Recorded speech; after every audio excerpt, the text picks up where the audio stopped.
vou dizer para vocês se elas integram ou não a administração pública. Bom, elas são criadas para dar apoio a instituições federais de ensino superior, instituições de pesquisa científica e tecnológica. O objetivo delas é dar apoio a essas pesquisas, ok? As instituições de ensino superior. Então, elas vão receber verbas públicas. Se vão receber verbas públicas, como toda e qualquer fundação, elas se submetem à fiscalização do MP, ok? O MP fiscaliza todas as fundações públicas e privadas. Essas aqui são privadas, criadas por particulares e, portanto, se submetem à fiscalização do MP.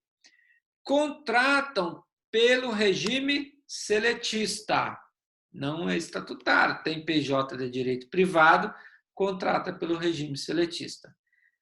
Para que elas possam ser qualificadas ou que possam receber a nomenclatura de fundação de apoio, elas têm que ter um registro prévio, estarem credenciadas no Ministério da Educação, Desporto e no Ministério da Ciência e Tecnologia. E esse credenciamento ele é renovado de 2 em 2 anos. Ok? Não acabou, não. Essas fundações de apoio, elas podem ser contratadas pela Instituição Federal de Ensino Superior e de Pesquisa Científica e Tecnológica com dispensa de licitação. Artigo 24, inciso 23 da Lei 8666. Então, preste atenção aqui comigo. Vou citar alguns exemplos para que você possa entender isso aqui comigo. Fundação Universitária de Desenvolvimento, de Extensão e Pesquisa, ligada à Universidade de Alagoas, por exemplo. Fundação de Empreendimentos Científicos e Tecnológicos, ligada ao UNB, Universidade de Brasília. Então, olha só, essas fundações aqui, ó, que são autarquias, o que aconteceu? Foram criadas fundações de apoio, aliás, essas fundações aqui, que são fundações de apoio, foram criadas para, conforme o próprio nome diz, apoiar, dar apoio a... Opa, aqui seria um ó. Para dar apoio a universidades públicas, instituições de ensino superior federais. O que acontece? A Universidade de Alagoas, então, com dispensa de licitação, celebrou um contrato administrativo com essa Fundeps aqui. E aí, o que aconteceu? Essa Fundeps, ela dá apoio às atividades de pesquisa científica e tecnológica realizadas pela Universidade de Alagoas. O que gera um problema muito grande nisso aí? Gente, aqui no Brasil não, mas lá na Europa estava acontecendo muita ilegalidade. Por quê? Estavam sendo criadas, não estou dizendo dessas aqui não, mas isso cria o risco de se criar fundações privadas para receber verbas públicas e não exercerem suas funções. Mas essas fundações de apoio são exatamente essas entidades. Elas não são criadas nem mantidas pela União, são criadas por particulares.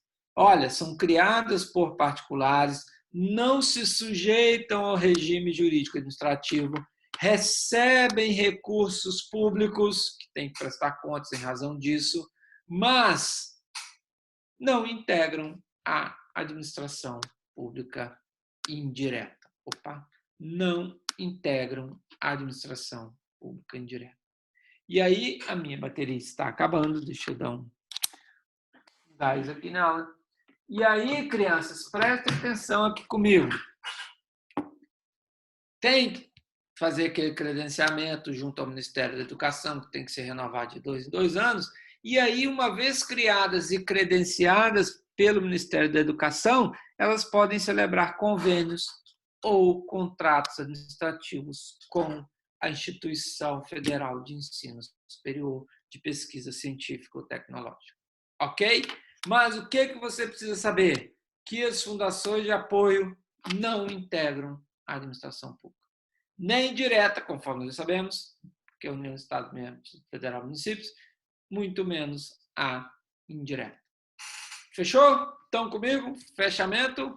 Beleza! Vamos agora, já que encerramos todas as entidades da administração pública indireta, temos mais quanto tempo, Sara? Fala para mim, Sara, está dormindo? A Sara, ela liga aqui, bota isso aqui e vai tomar café, sai e abandona a gente, tá vendo? Tal como a maioria de vocês aí, né? Não, menino.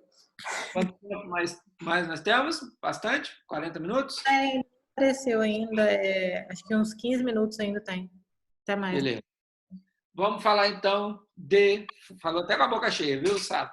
Fundações... Ah, não, fundação de apoio nós já falamos. Vamos falar agora dos entes de cooperação. Vejam bem, crianças. Preste atenção.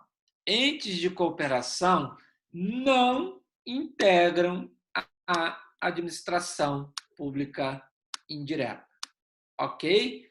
Mas toda a doutrina trata desses denominados entes de cooperação dentro deste capítulo, porque tem muita coisa importante e cai em prova. Então, entes de cooperação, não integram a administração pública indireta. O que são? Do que vivem? Do que se alimentam? Vejam bem, os entes de cooperação são pessoas jurídicas de direito privado que atuam em colaboração. Colaboração, por isso são entes de cooperação, que atuam em cooperação, em colaboração com o Estado, exercendo atividades sem fins lucrativos e atividade de interesse social. Então, nós temos 2 tipos de entes de cooperação. Ente de cooperação, portanto, é gênero, do qual são espécies as entidades paraestatais e as entidades do terceiro setor. E as entidades do terceiro setor se subdividem em OSs, organizações sociais, e OCIPs, organizações da sociedade civil de interesse público. Vamos então. Então, primeira coisa que você tem que fazer é gravar esta situação aqui, ó.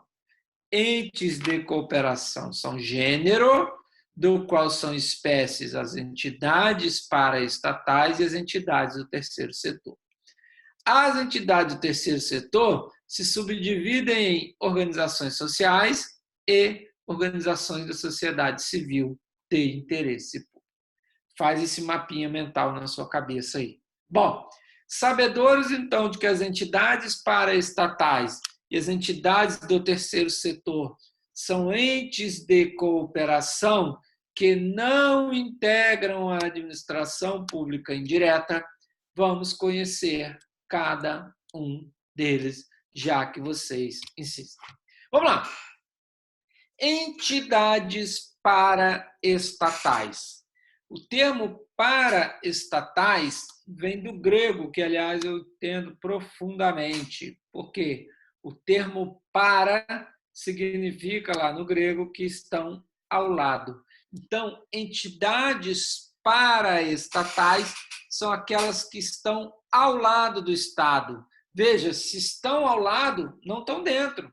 Se eu estou ao seu lado, eu não estou dentro de você, né? Evidentemente. Se aquela coisa, se esse celular está do lado deste computador, ele não está dentro.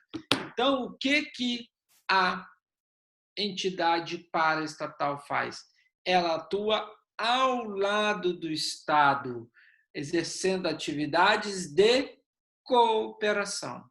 Então, olha só, vamos lá, vamos entender isso aqui. São pessoas jurídicas de direito privado, portanto, todas as entidades paraestatais têm PJ de direito privado que atuam em colaboração, em cooperação com o Estado, ou seja, exercem serviços de utilidade pública que não são serviços públicos. Ok? Quem são? Vou ser bem objetivo, porque o nosso tempo é exíguo. Quem são as entidades paraestatais? Tem uma divergência doutrinária gigantesca. Há quem sustente que as entidades paraestatais são as empresas públicas, sociedade de economia mista, mais os serviços sociais autônomos. Há quem entenda que são só as empresas públicas, sociedade de economia mista. Mas veja, se são as empresas públicas, sociedade de economia mista, aquilo que eu falei, elas são entidades de administração pública indireta. Se são entidades, estão dentro, não pode estar ao lado. Então, meus amigos, prevalece o entendimento de que as entidades paraestatais são denominados serviços sociais autônomos, que são pessoas jurídicas de direito privado criadas olha só, apesar de terem PJ de direito privado e não integrarem a administração pública, elas são criadas mediante autorização legislativa. Quem são, galera? São as entidades chamadas, que compõem o chamado Sistema S.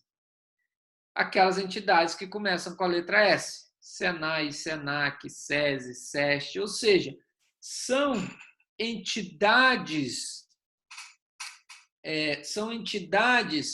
de direito privado que dependem de autorização do Estado para serem criadas, portanto, dependem de autorização legislativa, mas elas não integram a administração direta. Então, quais são as entidades paraestatais? São os chamados serviços sociais autônomos, ou seja, aquelas entidades que começam com a letra S.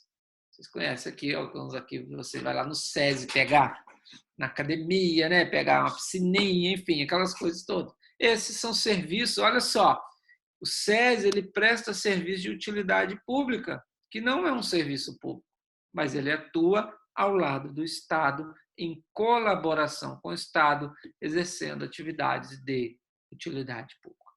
Então, ficou fácil, não ficou? Que as entidades paraestatais são aquelas entidades que compõem o chamado Sistema S. Beleza? Mas existe aquele ditado: pior seria se pior fosse. E a coisa piorou. Porque, recentemente, alguns serviços sociais autônomos foram criados sem observar a nomenclatura tradicional, começada com a letra S. Só para sacanear, né? O que acontece? A chamada Agência de Promoção e Exportações do Brasil, Apex Brasil, e a Agência Brasileira de Desenvolvimento Industrial, a BDI, elas também são serviços sociais autônomos e não começam com a letra S. Ok? Então, quais são os serviços sociais autônomos que são as entidades paraestatais? São as entidades que integram o sistema S. SESI, Senai, Senac, Senat, Senar, etc. Porém, recentemente, algumas agências sociais, ou seja, são considerados serviços sociais autônomos, mas que não têm a sua inicial. Não podia ser aqui, gente, Sagência de Promoção, né? Sagência brasileira. Não, mas colocaram só para derrubar o candidato, que não mais somente temos iniciadas com a letra S. Quais são, então, as categorias de... Aliás, quais são as características das entidades paraestatais? Vejam bem,